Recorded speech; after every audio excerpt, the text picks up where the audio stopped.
Abandoning the sea on the divine Amalfi coast and just before heading inland in the province of Salerno to reach the ancient Volce, now modern Bucino, it is well worth a stop for a short time at the Etruscan archaeological area in Sannitica di Frate.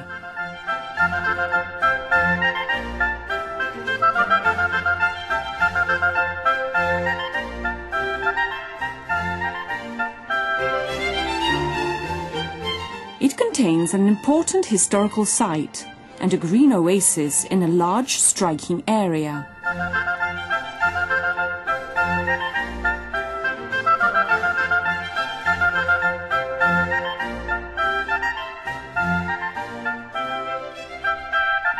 The original name of the settling is still not clear.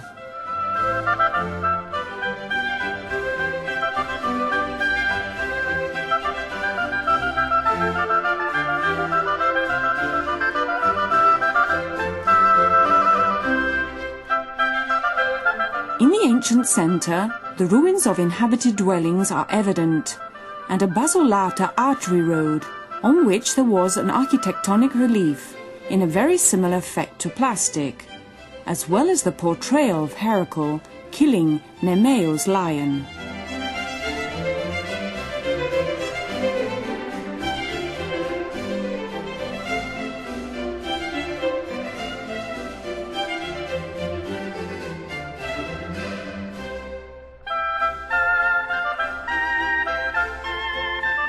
The Sannitiche tombs, dating from the end of the 4th century BC, are extremely interesting.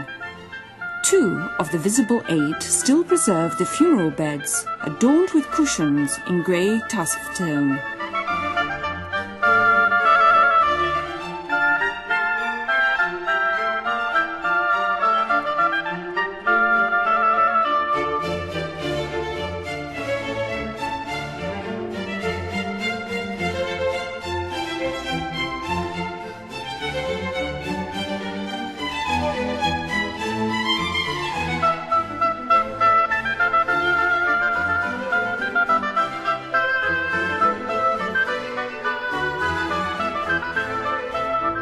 From Frate, one can easily reach the archaeological park in Ponte Cagnano, found either on State Road 18 or off the Salerno to Reggio Calabria motorway.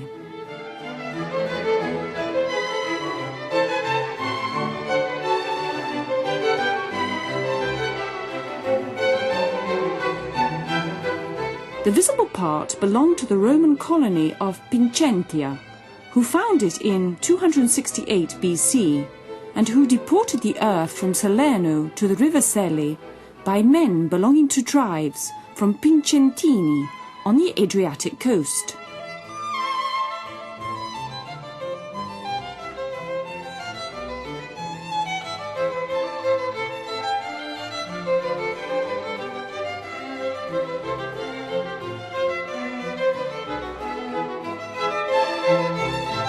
The city was grafted over a previous Etruscan Campano settlement, where from the 9th to the 4th century BC, builders continued with no interruptions.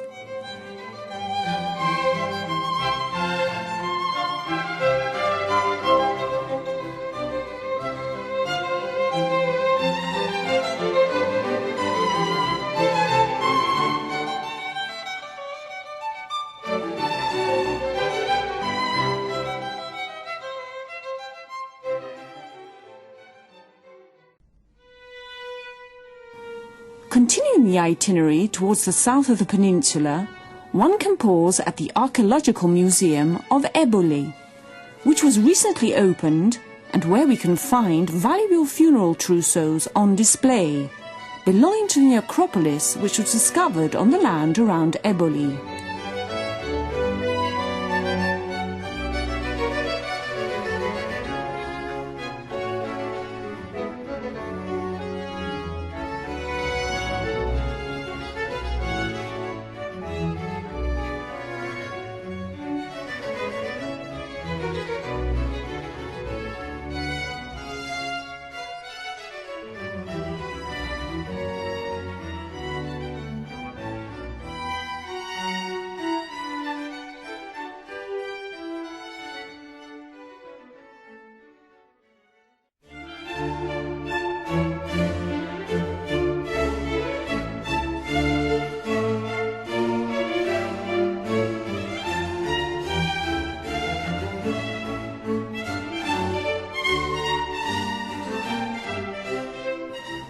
After walking through the lush green Pincentini Mountains, following the trail of the Via Popilia, we enter into the Tanagro Valley in order to reach Bucino and the urban archaeological park of Volce, found between the fortified walls.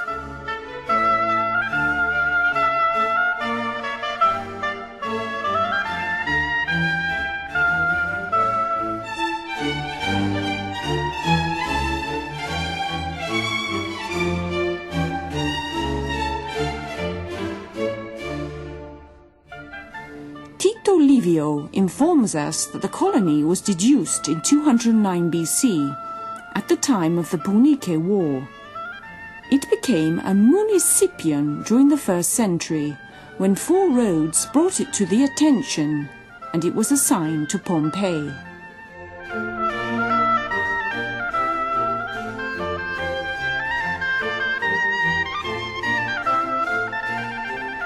Volce was then redesigned with a grid load laid out in a herringbone pattern at the sides of an axle road leading from east to west.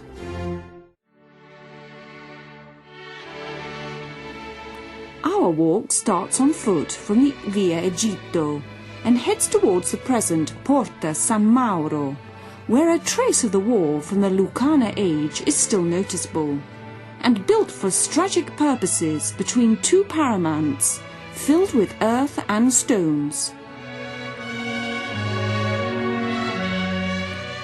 Parts of a medieval wall are found grafted into the previous fortified wall, and seen as we follow the course.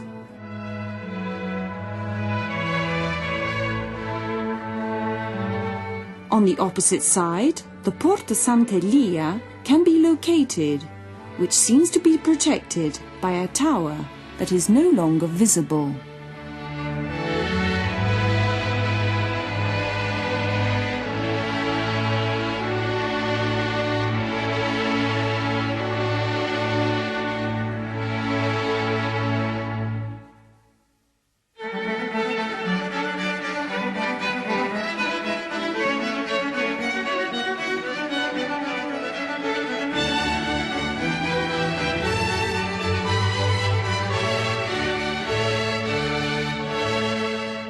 Along the Via Egitto, we also come across a rocky complex and the remains of other ancient structures.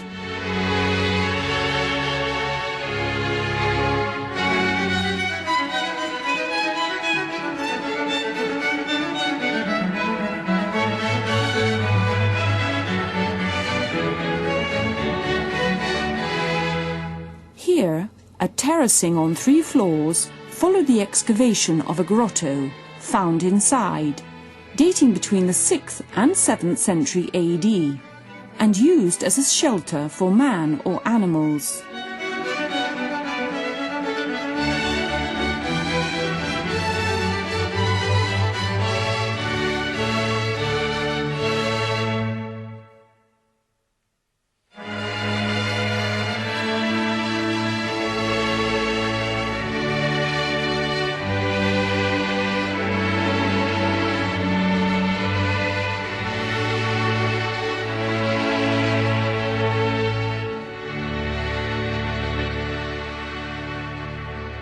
The caves appear to be very similar to those in Sassi di Matera, and clearly give hospitality to Eastern and Byzantine monks for a long time.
the decumano, there are structures which have recently been recognized as being similar to tabernacles, while in Via Vona, ground floor dwellings with pavemental mosaics have been found, which were once part of a public monument during the late Republican age.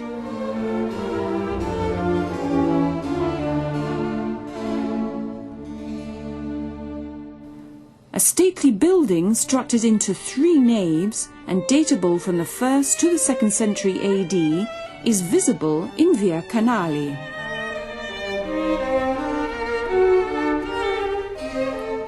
Via Zedra is also extremely fascinating, which used to have its walls covered in marble slabs.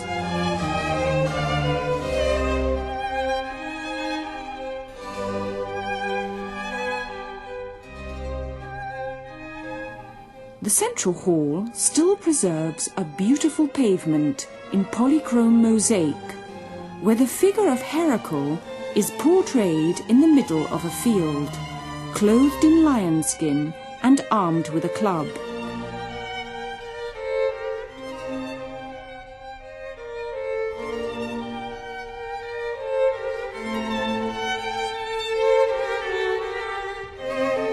In this area we find the present Amendola Square, which was once the ancient city forum of Volce, where slaves have left their evidence that some rooms strike more as insulars from the 1st century.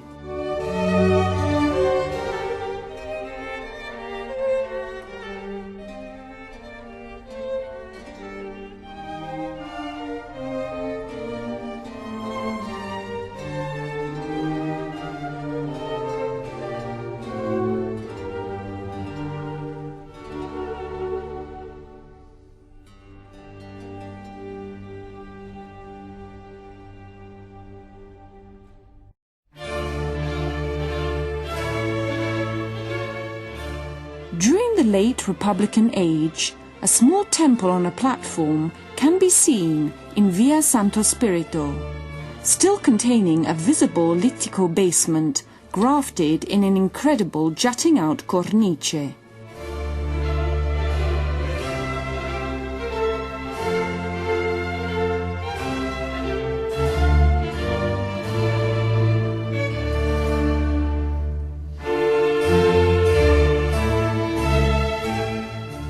An inscription from the 2nd century AD is written on an architrave, presently housed in the convent of the St. Augustine Hermits, and hints about restoration work in the Caesarium, which could be identified as the small temple in Via Santo Spirito.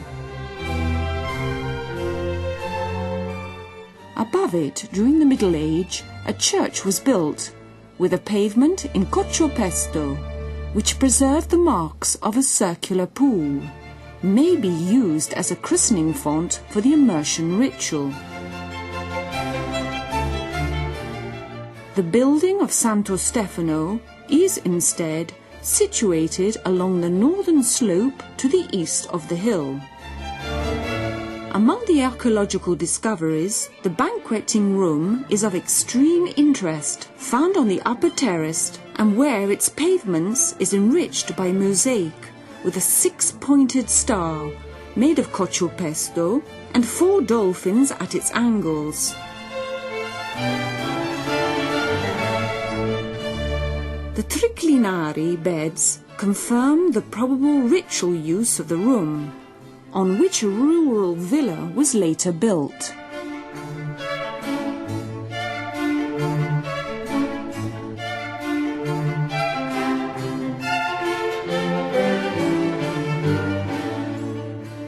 On the lower terrace, wells and graves, together with other elements within a sacred enclosure, give the idea that Mephite, the goddess bonded to the glittering water, was worshipped in this part of the sanctuary.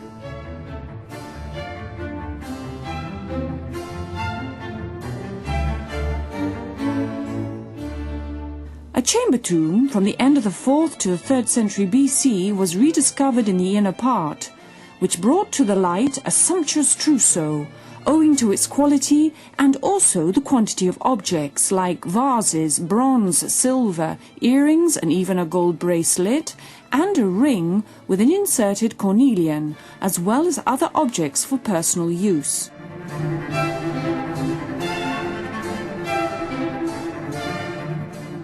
Keeping in one's mind the splendid vision of this personal trousseau belonging to an anonymous princess of Volce, let's continue our trail by once again following the motorway in the direction of Reggio Calabria.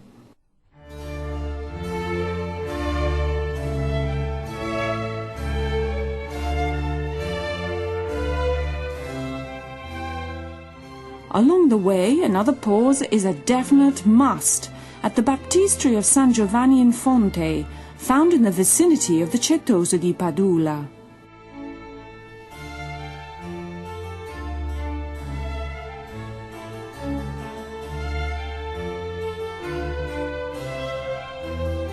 The building was probably founded on a pre-existing sacello by the Pope Marcello I during the 4th century AD.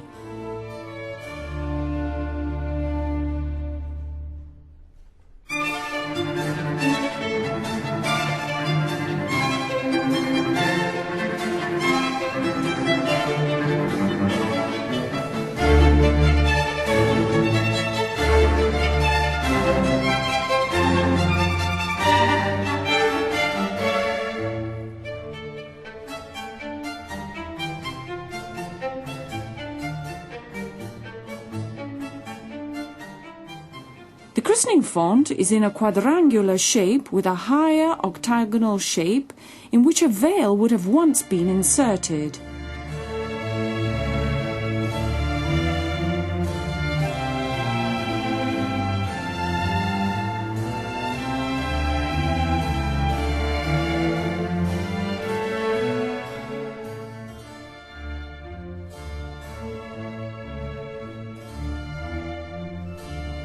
The water ran from a spring into the font by means of an opening made through the lower wall, and which joined all the rooms, hereby giving a feeling of great charm.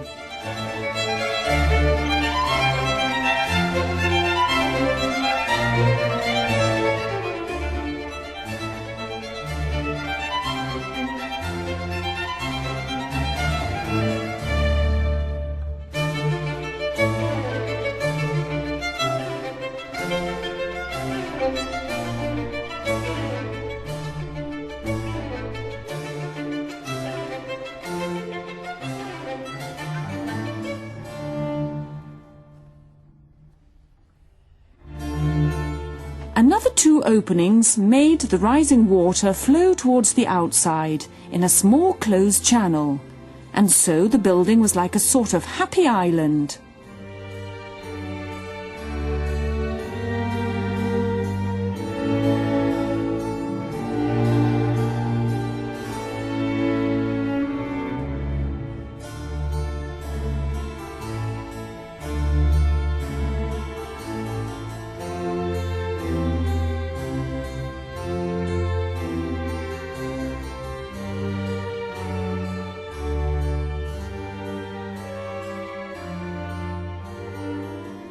Fragments of frescoes datable between the 11th and 12th century, now taken down for security reasons, have resisted on the walls, owing to the shadows of the wild climbing plants which grow constantly in the humidity.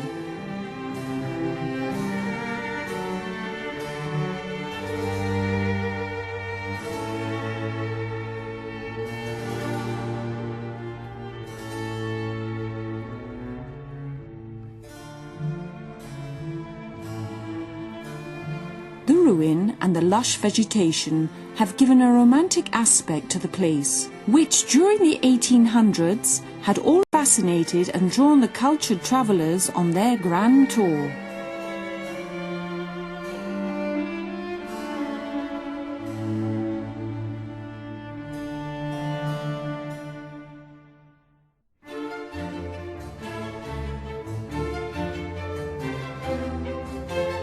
But we, frenetic tourists, have really been made to stop, captured by the art, or the fervent conjugation between nature and man.